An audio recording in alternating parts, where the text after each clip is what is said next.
వేస్తివి అంటే ఏంది? దీంట్లో మిల్లర్లతో కుమ్ముక్కు 700-800 క్వింటాల్ తేడా వస్తుంది. 400 నువ్వు తీసుకో, 400 నాకి. పెద్ద స్కామ్ ఉత్తమ్ కుమార్ రెడ్డి,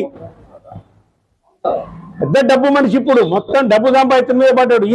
ఈయన బూతులు మాట్లాడుతుంది. ఈ మధ్య కాలంలో రేవంత్ రెడ్డి బూతులు మాట్లాడి ముఖ్యమంత్రి అయ్యాడు, డబ్బులు పంపించి ముఖ్యమంత్రి అయ్యాడు. నీకు కూడా డబ్బులు సంపాదాలి, బూతులు మాట్లాడాలండి. పౌర సరఫరాల శాఖ మంత్రి 1000 కోట్ల కుంభకోణం. ఇక్కడికి వచ్చేవరకేనేమో ఈ చక్కదనం నీళ్ళ సంగతి తెలియదు. కాళేశ్వరం నీళ్ళు రాకుండానే మస్తు పంటలు అంటాడు. దానికి పెట్టి ఉత్తమ్ కుమార్ రెడ్డి నాలంటాడు. లేదులే, మేము ఎల్లంపల్లి నుంచి ఇచ్చినాము. ఎల్లంపల్లి నుంచి పంపులు పెట్టండి, నీకు మిడ్ మానేర్కి నీళ్ళు ఏ నుంచి వస్తాయి? కనీసం ఇంగితే కానీ ఎల్లంపల్లికి మిడ్ మానేర్కు లోయర్ మానేర్ కనెక్షనే లేదు. మళ్ళా బాహుబలి మోటార్లు, నందిపాడు మోటార్లు, అదే లక్ష్మీ బ్యారేజ్ మోటార్ కలిపితేనే నీళ్లు. కాబట్టి ఈ పరిస్థితులలో తెలంగాణ ప్రజలు ఎదుర్కొంటున్న విపత్కర పరిస్థితులు, కాంగ్రెస్ వైఫల్యాలు, అసమర్థ పాలన మళ్ళీ అన్నీ ఒకసారి ప్రజలకు వివరింపజేసి 27వ తారీఖు నాడు జరిగే రజతోత్సవ మహాసభకు పెద్ద ఎత్తున హుజూర్నగర్ నియోజకవర్గం నుంచి నేడిజల్ల మండలం మున్సిపాలిటీ నుంచి కదలాలి. కేసీఆర్ను నిలబెట్టుకోవాల్సిన అవసరం తెలంగాణ ప్రజలకు ఉంది. తెలంగాణ ప్రజలు ఎదుర్కొంటున్న కష్టాలను తీర్చగలిగే పార్టీ శ్రీరామ రక్ష కేవలం బీఆర్ఎస్ మాత్రమే. ఇవన్నీ కూడా వలసవాద పార్టీలకు అనుగుణంగా ఉన్న పార్టీలే. ఈ 2 జాతీయ పార్టీలు కూడా ఇక్కడ తెలంగాణలో వైఫల్యం చెందినాయి. బీజేపీ సంగతి కూడా మీకు అందరికీ తెలిసిందే. ఇక ఏమైనా ఇప్పుడు రేవంత్ రెడ్డిని కాపాడమే వాళ్ళ లక్ష్యం. రాహుల్ గాంధీ మాట రేవంత్ రెడ్డి అన్నాడు, ఆదాని వద్దని రాహుల్ గాంధీ ఫ్రాడ్ అంటాడు, ఆయన మాత్రం ఈయనే చేస్తాడు. ఈ కారణం ఏంది? ఈయనకు ఓటుకు నోటు కేసు ఉందండి. ఈ విషయం ఏంటంటే ఓటుకు నోటు కేసులో బెయిల్ మీద ఉండిన మోడీ యొక్క ఎప్పుడూ అనుకూలంగా ఉండాలి. ఈయన బడేబాయి చోటబాయి కనిపెడుతూ పోతూ ఉండాలి. ఇప్పుడు ఈయన ప్రయాణం ఎట్లుందంటే రేవంత్ రెడ్డి మోడీ పోయా చంద్రబాబు లాగా ఉంది. ఇప్పుడు మోడీ కూడా టార్గెట్ ఇచ్చింది చంద్రబాబుకు. ఏం చేస్తావు నాకు తెలియదు, మనోడు చిటికేసి ఇళ్ళకి రావాలన్నాడు. ఆ పద్ధతులు నడుస్తుంది వ్యవహారం అంతా. తెలంగాణ ప్రజలు చాలా జాగ్రత్తగా ఉండాలి. రాష్ట్రం వెనకబడిపోతే అధికారం ఇవ్వాలి, ఎవరైనా ఉండొచ్చు, ఎవరైనా పోవచ్చు. కానీ రాష్ట్రం వెనకబడిపోతే చాలా కష్టమైతే తర్వాత ముందుకు తీసుకురావటం.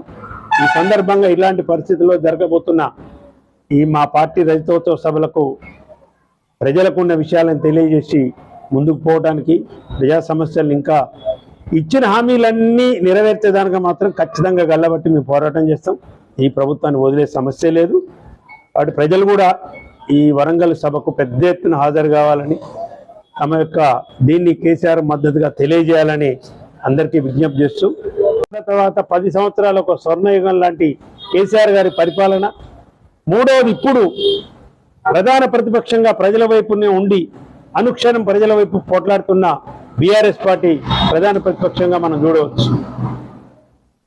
రెండవ దశకు వచ్చేస్తే తెలంగాణ సాధించిన తర్వాత ఎవరు ముఖ్యమంత్రి కావాలి, ఎవరికి ఓట్లేయాలని ప్రజలందరి ముందు కాంగ్రెస్ పార్టీ వాళ్ళ వాదనాలు చెప్పారు. ఇచ్చింది మా సోనియా తల్లి, ఓటేయమన్నారు. బీజేపీ మేము బిల్లుకు మద్దతు ఇచ్చినా మాకు ఓటేయమన్నారు.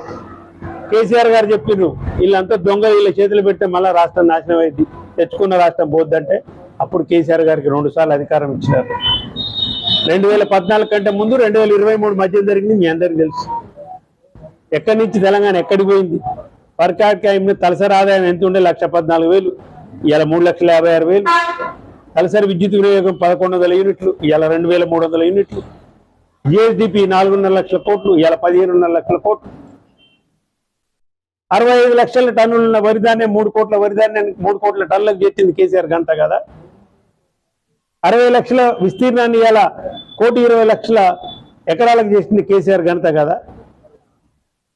మరి మీరు పరిపాలనకు వచ్చిన తర్వాత ఈ 16 నెలల్లో జరుగుతున్నది ఏంది? మీరు చెప్పింది ఏంది? చేస్తున్నది ఏంది? టీఆర్ఎస్ పుట్టుక, బీఆర్ఎస్ పుట్టుకే ఒక చారిత్రాత్మక అవసరం. ఇవాళ కూడా మళ్ళీ 2014 కంటే ముందు పరిస్థితులే మనకు తెలంగాణ రాష్ట్రంలో కనబడుతున్నాయి. ఇదే చంద్రబాబు నాయుడు అయ్యాల ముఖ్యమంత్రి ఆంధ్రప్రదేశ్కు, ఇవాళ విభజిత ఆంధ్రప్రదేశ్కు ముఖ్యమంత్రిగా, అయ్యాల వాజ్పేయి ఉన్నాడు కేంద్రంలో, ఈయన మీద ఆధారపడ్డ ప్రభుత్వం. ఇవాళ నరేంద్ర మోడీ ఈయన మీద ఆధారపడ్డ ప్రభుత్వమే. వలసవాద ఛాయలు మొదలైనవి. మీకు 2 ఉదాహరణలు చెప్పి ముగిస్తాను. నాగార్జున సాగర్ మన పక్కనే ఉంది, 52 కిలోమీటర్లు. 2 రోజుల నుంచి పేపర్ మిత్తులు పత్రికా విలేకరులకు కూడా తెలుసు. నాగార్జున సాగర్, శ్రీశైలం ఈ 2 ప్రాజెక్టులు విభజన చట్టం ప్రకారం సాగర్ ప్రాజెక్టు తెలంగాణ వాళ్ళు మెయింటైన్ చేయాలి, తెలంగాణ రాష్ట్రం చూడాలి. శ్రీశైలం ప్రాజెక్ట్ని ఆంధ్రప్రదేశ్ చూడాలి. చంద్రబాబు నాయుడు 14 నుంచి 19 వరకు సిపి ఇస్తున్నప్పుడే గొడవ పెట్టిండు, వాళ్ళ పోలీసు వాళ్ళని పంపిండు. కేసీఆర్ నికాసైన తెలంగాణ బిడ్డ కాబట్టి తెలంగాణ పోలీసు వాళ్ళని తల్లి మీరు లాఠీ చార్జ్ చేసి 2 కిలోమీటర్ల అవతల కొట్టేసినాం మనం.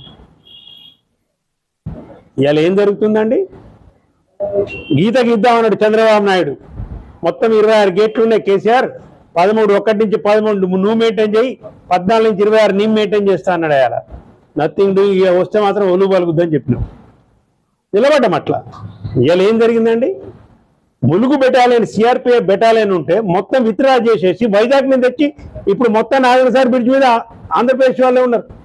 సిఆర్పిఎఫ్ ఉంది, వాళ్ళే పోలీసు వాళ్ళు వస్తారు, ఆంధ్రప్రదేశ్ పోలీసు వాళ్ళు వస్తారు. నీళ్ళు ఎట్లా రావాలి? లెఫ్ట్ కెనాల్ ఏ సంఖ్యలో 1100 టీఎంసీ నీళ్లు ఉంటే ఎంత అన్యాయం అంటే, ఈ నీళ్ళ మంత్రికి సోయి లేదు, సిగ్గు లేదు, లద్దలేదు. ఇంటికి 1100 టీఎంసీ ఉంటే వాళ్ళు ఆల్రెడీ 800 వాడుకున్నారు. ఒక 150 టీఎంసీ యాసంగి కోసం, పొలాల కోసం, తాగునీటి కోసం మనము నిలవ పెట్టుకుంటే అవి కూడా వాడుకోండి. మొత్తం రైట్ కెనాల్ మొత్తం నీళ్ళు తీసుకపోయి లెఫ్ట్ కెనాల్ మొత్తం ఎండబెట్టి